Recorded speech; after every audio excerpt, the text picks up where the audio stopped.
Natalie Brunell is here, former ABC News correspondent, host of Coin Stories. It's good to see you. I guess we probably shouldn't be surprised, should we?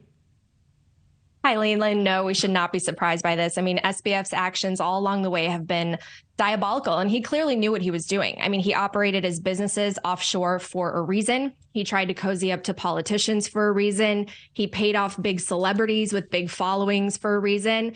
And he thought he would get away with it as long as the bull market euphoria lasted. He was essentially the Bernie Madoff of crypto, and he was right under the noses of regulators the entire time. But what's really crazy is he gave millions to American politicians in hopes that they won't send the hammer down on crypto. But we call that lobbying or influencing. But when he does it to a foreign official, oh, that's a bribe, right? So that's why so many of us feel that money has corrupted everything in governments. People deal in favors as opposed to producing value. And that's one of the reasons why Bitcoiners are so passionate about separating money from government.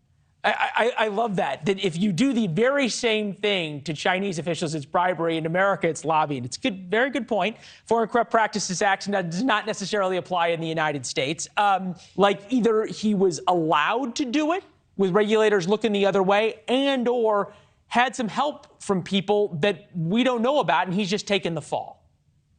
Well, of course, there are a lot of bad actors in the space, and Bitcoin essentially represents the virtuous polar opposite of everything that SBF did and stood for.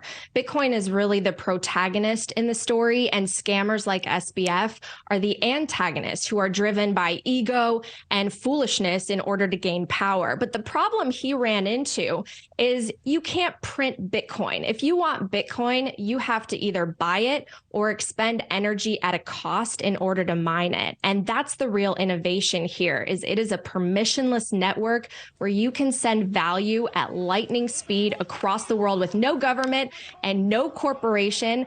And that network is built on top of the most ethical monetary ledger that's ever existed. SBF was not a Bitcoin. Hold on, now. Come on. Okay, I don't even know what half the things you said is when you said, but most ethical monetary ledger ever created.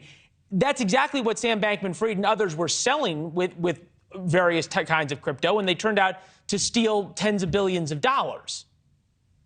Yeah, so the difference is that SBF controlled his ledger. At the press of a button, he could print his token, which he essentially counterfeited money, and then he used it as collateral to take out billions of dollars, which essentially represented customer funds that he then gambled away or spent on lobbying politicians and lost.